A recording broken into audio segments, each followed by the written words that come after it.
sobre NOx, número de oxidação. O que são números de oxidação? O número de oxidação está relacionado com a carga da substância quando ela faz uma ligação química, tá? Sendo essa ligação covalente ou uma ligação iônica. É a carga ali envolvida nessa relação. O estudo de NOx ele envolve algumas regras para posteriormente você ter fazer alguns cálculos, tá? A primeira regra é que as substâncias simples, elas têm NOx zero. O que são substâncias simples? Por definição, substâncias simples são aquelas que são formadas por um único elemento, por exemplo, O2. Ou um átomo de sódio, né, o Na sólido, ou apenas um Na, quando eu estou falando de um composto químico, ou ferro, por exemplo, né? Estou falando do ferro na sua forma sólida, formando ligação metálica, ou cloro, o gás cloro, por exemplo. Todas as substâncias são formadas por apenas um elemento, então tem seu NOx igual a zero, tá? Uma dica aqui é que as substâncias simples, na sua maioria, quando ela é um ametal, né, ela normalmente vem na forma gasosa, então você coloca um 2, e o hidrogênio também. Já quando ela é um metal, ela vai estar sozinha, às vezes com um sólido, que a maioria grande parte dos metais são sólidos, né, quando estão em substância simples ou uma ligação metálica, ou no caso, por exemplo, do mercúrio, vai estar com um Lzinho de líquido, tá? Além disso, existem aquelas substâncias que têm NOx fixos. Quais são elas? Os metais alcalinos, que estão no grupo 1 da tabela periódica, então o NOx dele vai ser mais 1. Quem são esses elementos? Lítio, sódio, potássio, rubídio, frâncio e césio. Além disso, os metais alcalinos terrosos, que estão no grupo 2 da tabela periódica, berílio, magnésio, cálcio, estrôncio, bário e rádio. O flúor, ele tem NOx -1, fixo, sempre vai ser assim. O alumínio mais 3, zinco mais 2, cádmio mais 2 e prata mais 1. O hidrogênio e o oxigênio são muito importantes para o cálculo de NOx, né? Você vai ter ali o NOx do hidrogênio, na sua maioria, sendo mais 1, e é bem importante esse NOx aqui, a gente usa para bastante coisa, que é, por exemplo, o NOx que ele tá quando ele forma uma molécula de água, quando ele forma um ácido, HCl, por exemplo, e assim sucessivamente. No entanto, ele tem uma exceção que é quando você tem um hidreto. O que são os hidretos? Os hidretos são substâncias que o hidrogênio está ligado a um metal, certo? E aí a gente vai ter a combinação do hidrogênio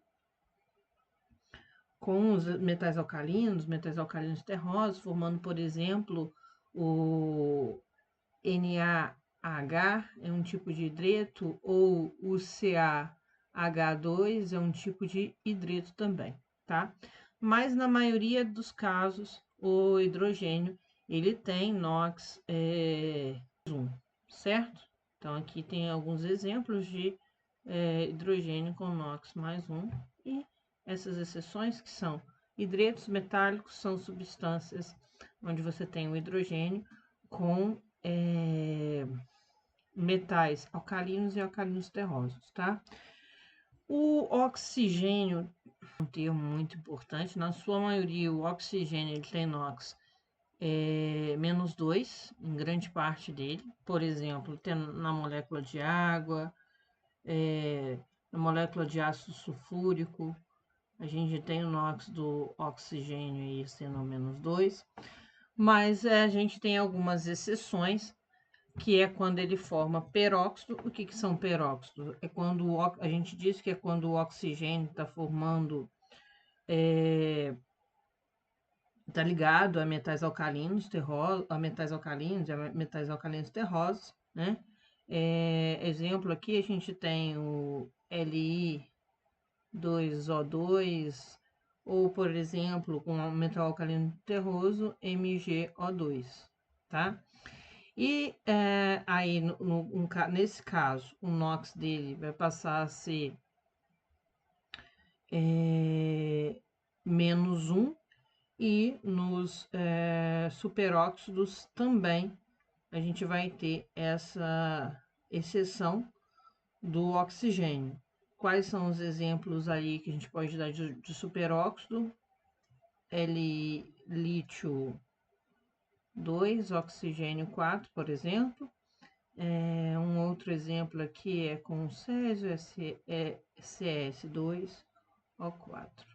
São exemplos aí de peróxido, mas na sua maioria a gente tem ele com NOx -2 e isso é importante para a gente. Quando ele está ligado também ao flúor, devido à alta eletronegatividade do flúor, né? E o flúor não vai ter seu NOx fixo ali em -1, ele vai obrigar também o oxigênio a ter um NOx -1, tá? Os halogênios apresentam carga -1 desde que eles estejam na ausência do oxigênio. Então, por exemplo, todos os ácidos, hidrácidos, no caso, a gente tem o NOx dos halogênios fixos aí em -1, que é o caso do HCl, HF, HBr, HI, tá? Algumas formas de calcular esse NOx é saber que o somatório do NOx de uma substância composta é igual a zero. Eu falei lá em cima que o NOx do oxigênio no ácido sulfúrico, por exemplo, ele é -2. E aí a gente pode provar isso aqui se a gente fizer o seguinte: se eu pego a molécula de SO4, vamos calcular um NOx para ela aqui. Vamos ver o seguinte: o hidrogênio ele está na regra, então o NOx dele vai ser +1.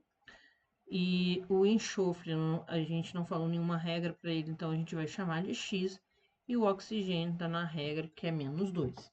Então, vamos fazer a quantidade de elemento do átomo ali, né? Eu tenho 2 hidrogênios vezes o NOx dele, +1, mais a quantidade de enxofre, 1 vezes X, mais a quantidade de oxigênio, vezes -2, e isso aqui vai ser igual a zero. Fazendo essa continha aqui, então, eu tenho 2 mais X, menos 4 vezes 2, que vai dar -8 ali, que vai dar zero. 2 menos 8 vai dar -6, passando para o outro lado, então eu tenho um X valendo 6. Então, na molécula de ácido sulfúrico, eu tenho o NOx do hidrogênio valendo +1, o NOx do enxofre valendo mais 6, e o NOx do oxigênio valendo -2.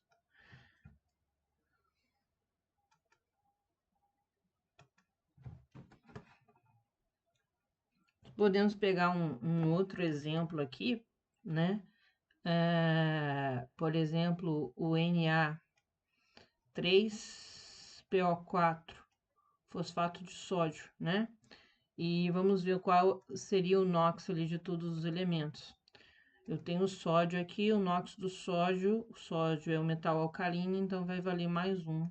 Fósforo não tem regra para ele, vai valer X. E o oxigênio, -2. Então, eu vou ter aqui, para essa molécula, 3 vezes +1, mais 1 vezes X, mais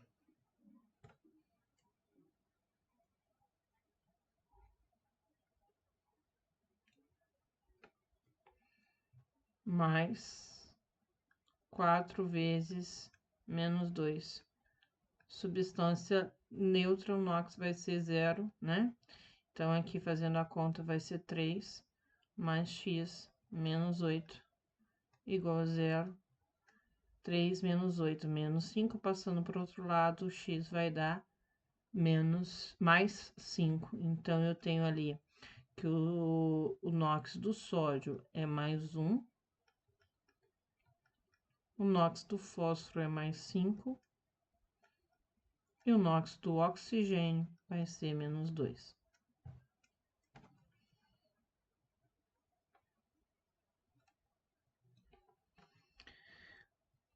Por fim, duas regras importantes quando a gente tem íons, se eles forem monatômicos, né, a gente vai ter, sendo a própria carga dele, por exemplo, Na+, eu tenho NOx mais 1.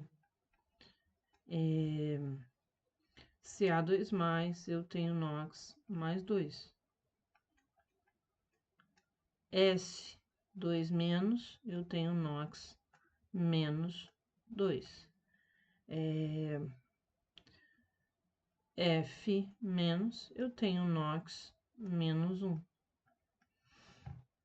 H+, eu tenho NOx mais 1. Cl-, eu tenho NOx menos 1. Então, quando eu tiver um monoatômico, eu vou ter sempre o NOx dele sendo daquela carga que aparece ali, sendo esses numerozinhos que aparecem aqui. Quando a gente tem um átomo poliatômico, a carga, em vez de eu igualar a somatória dos NOx a zero, eu vou igualar a própria carga. Por exemplo, se eu pego o SO3, 2-, eu quero calcular aqui o NOx do enxofre, por exemplo, que eu não sei. O que a gente vai fazer? Então, a gente vai, quantidade de enxofre, 1, vezes o NOx dele, que é X, mais a quantidade de oxigênio, vezes o NOx dele, que é menos 2. Isso aqui vai ser igual a menos 2. Então, X menos 6 igual a menos 2. X vai ser, passando esse menos 6 para o outro lado, vai ficar mais 4. Então, X vai ser igual a mais 4. Então, o NOx do enxofre vai ser mais 4, nesse caso, e do oxigênio, menos 2. Repare aqui que eu não igualei a zero, eu igualei a carga que estava aqui. Se eu tenho um exemplo, pegar um outro exemplo aqui, ó, o PO4, 3-, eu vou igualar a 3, ó. Do enxofre não, do fósforo, novamente, 1 vezes X, mais 4 vezes menos 2, que é o NOx do oxigênio, vai ser igual a menos 3. X menos 8 igual a menos 3. X vai ser igual a menos 8. Passando para o outro lado, mais 5. Esse seria um exemplo de NOx. A gente tem que sempre utilizar essa questão para calcular o NOx, se for de um íon, igualar para a carga dele. Se for de um átomo, uma molécula, um átomo neutro, né, um somatório de substância neutra, vai igualar a zero.